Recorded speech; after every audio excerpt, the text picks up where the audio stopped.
I had my headphones on. I've been watching videos about babies. I think that it's kind of like a realization, like an eye opener for me to understand that maybe these kids aren't mine or anything, but just to have that compassion for children and to see children being taken care of at the new age, twins and everything. It's like it's like one of those moments where you hide, like I did. You hide in the bathroom and you lock the door, and you just understand that you have to cry for a while because it's an emotion that you haven't been exposed to in front of someone. And when you don't like open up or confess to yourself that you are jealous or like not feeling like you get treated the same or something, like you just get pushed out of everywhere you go, like there's not your turn, like now that you have your kids or seeing your kids on video, you have to get out, that's what I'm feeling right now. Like I just like smoked a cigarette after watching those videos and I really regret it. I know that when I had my daughter, I smoked the whole time. One of my daughters, I smoked the whole time that I was pregnant. I held this pregnancy for 10 months or 9 months or whatever.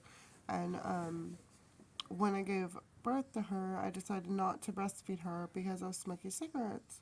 And in my head, I said, that's so tragic. Like, what a terrible, terrible reason not to feed my daughter.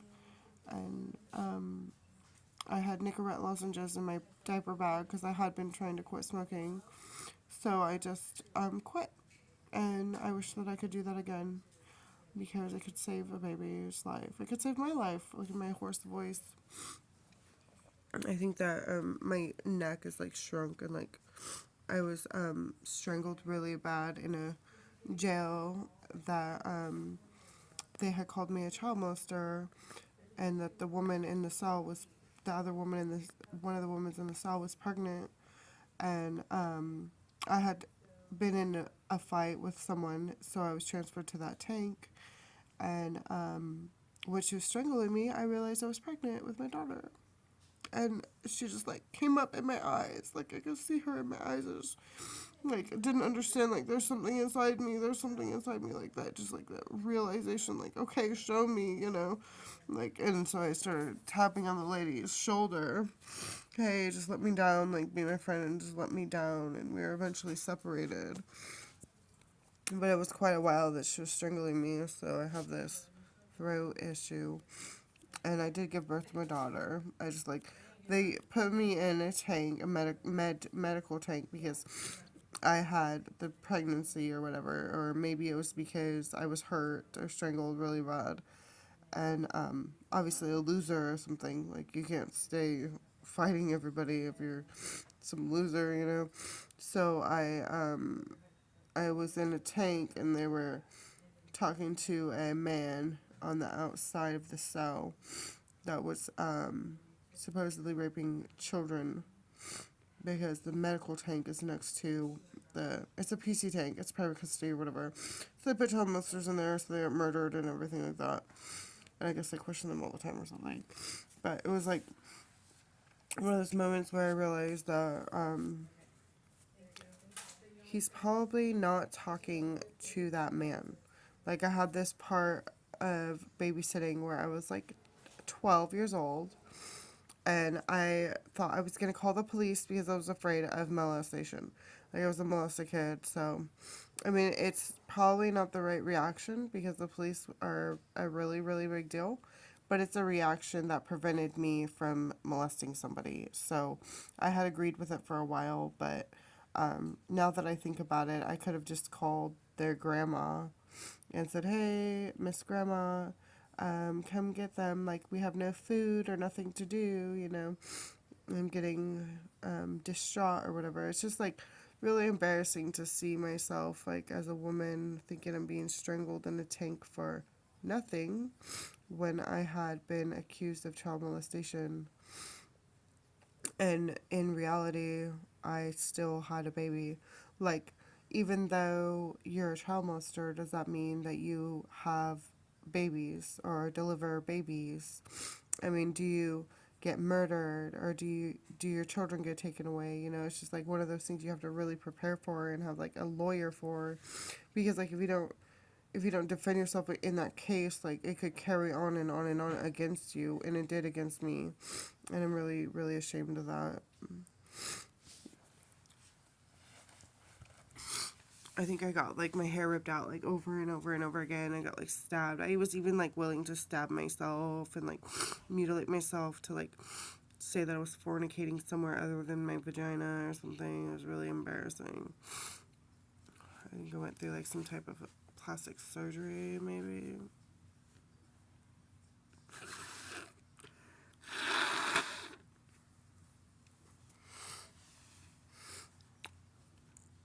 I had this really weird idea that I would grow my hair long. And I did. I was in jail another time and I grew my hair really long. And I got out of jail, and it was like after I had lost my daughter, to calling the cops again because I didn't want to take my behavioral health pills anymore, which is a really bad excuse, you know. You're not supposed to take those pills when you have children or anything like that. You're not supposed to be in that program when you have kids, I don't think. But, because it's pretty hardcore. But, there was this part where I was dumping the pills out in front of my program manager into the toilet, and they were saying, no, don't do that, no, don't do that. And then I had this idea that I would, you know, get away with dumping my pills out, and things just got like strange for me. Like I just realized that I was like almost unconscious like every day, you know, like I wasn't just like some computer, you know.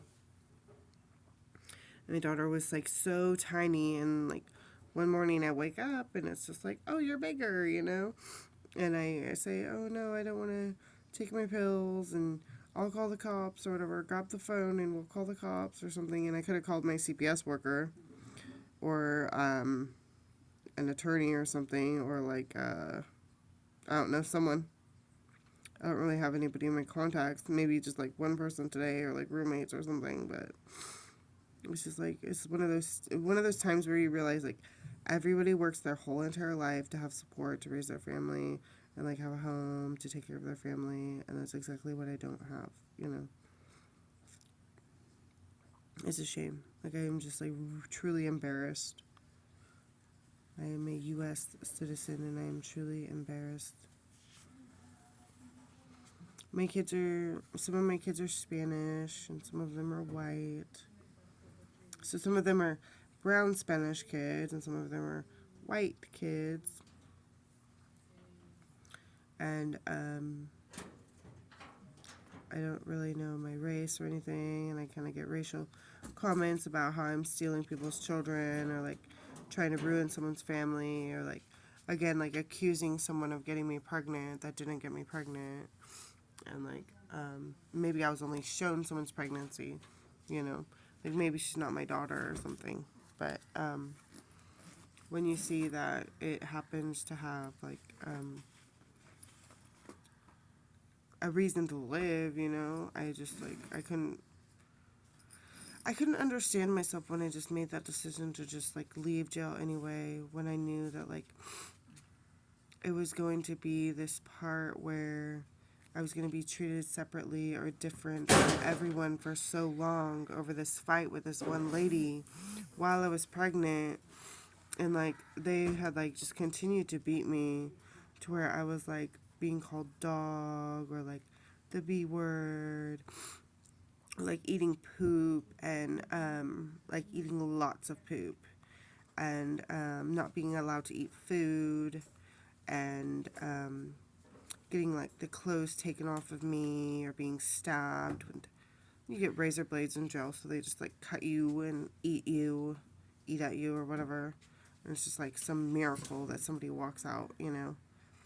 And then of course, like the tank that I was in, there was a pregnant lady. The first tank that I was in where I had gotten into a fight was a pregnant lady, so it's totally inappropriate for me to just hurt this other inmate. No, I didn't hurt the pregnant lady, but I hurt the other inmate, and it caused like this war that I didn't speak up about, like saying, hey, like I found out that I was pregnant, and I'm sorry that I slapped her while you're pregnant, you know, and that I am I'm not as calm or as respectful as I could have been, and that I am, disrespecting you as a mother or something, and that's not what I want to do. I just understand that, like, I had met the pregnant lady before I was even in jail with her, and it was at a church. So, I was just like, excited to see her, but sort of like disappointed in myself that it was jail I'd seen her again. So, it's just one of those experiences where you kind of have to speak up.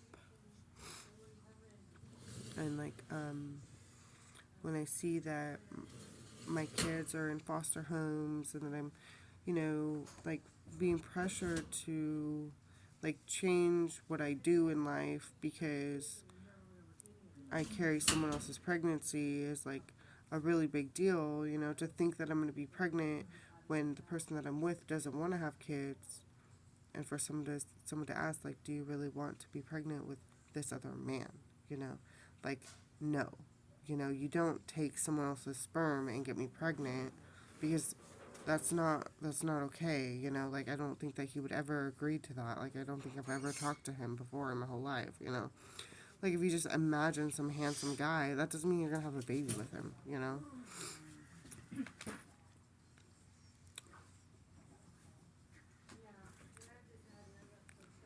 He explained that he has a girlfriend that he's devoted to and that he loves very much, and that is his wife, and that they're going to get married. And he says see, and he proposes to her like over and over again, and it's very beautiful, but it's just not what happens for me.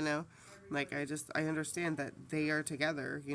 Like, that's okay. Like, if someone is pretending to be some handsome Spanish guy in my room, like, I'm just really kind of getting concerned, because I guess maybe the other lady's carrying my pregnancy. Or maybe it really is a Spanish couple in there. I don't know. My roommate was Spanish, so I just felt like, if I could have ever just done anything, it would have been to um, admit that, like, maybe I'm not Amber. Maybe Amber did pass away, or maybe she is sad about her motorcycle accident. Maybe I'm sad about whoever's motorcycle accident. It's just like, it's a shame to say that Amber lives over and over and over again when this great suffering has happened. Like, no, I'm not Jesus Christ, and no, I'm not a demon just because I'm not walking like Jesus. I can't walk like Jesus. I'm just not a perfect man. I'm a woman, and I'm not Mary Magdalene or anything like that. I'm not Mother Mary. There's no one that's going to replace, like, the greater good, or anything like that.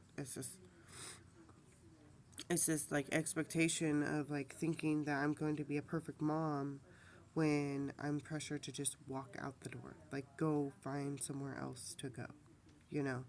Like, I think that I had been inside of a prison before, and when it was time for me to like speak up and say, I'm sorry that I came to your visit, I didn't do it, and like, when you go to a prison visit, it's kind of like you have to wear, tennis shoes, blue jeans, like a plain t-shirt, and like maybe a plaid t-shirt. I don't think you're allowed to wear a jacket, and I don't think you're allowed to bring a purse or anything like that. But he was said to be my dad, and I just kept all these excuses that there was no reason to change my name again, like I had to have all this respect and all these lies like tucked in that I wasn't going to be, saying anything bad about anyone. And really, like, if they're bad people, that's who they are. It's not it's not me that's going to do anything about anybody else. It's me that wants to change. It's me that wants to be a good person. And because I'm suffering from it, like, it just drives me to change even more. Like, I don't have any part of me that is happy with the badness or the grief that I have. I want to love my kids. I want to care for them. I want to buy them things. But being that I've been in these jail visits or these jail fights, or already had like so many kids, like, I can't carry someone else's pregnancy, like, and say that it's going to be okay. Like if my kids were taken out of my stomach, like there's not going to be a way to replace them, you know? Like if someone else chooses to rebirth my kids somehow or some way, like that's something that we've experienced, you know? Like it's a big deal. So I have this issue with the fact that it's becoming a problem for my kids and it's becoming a problem for the people that take care of my kids. And when I realized that these replacements or these addictive behaviors start over and over and over again, maybe you are being assaulted like I was and I don't know it, you know? Like I was assaulted really bad. So if I could just walk out and leave, I would. But you understand that it's nighttime. I mean, people play tricks at nighttime and gangs come out at night. It's not that they aren't out in the day, but I'm just saying, like, if you happen to see someone rolling around, like, they're not just, like, sleeping, you know? They're, like, they could be faking it or something, or killing somebody, and you don't even know it, you know? It's just, like, it's, like, one of those times where you understand that, um,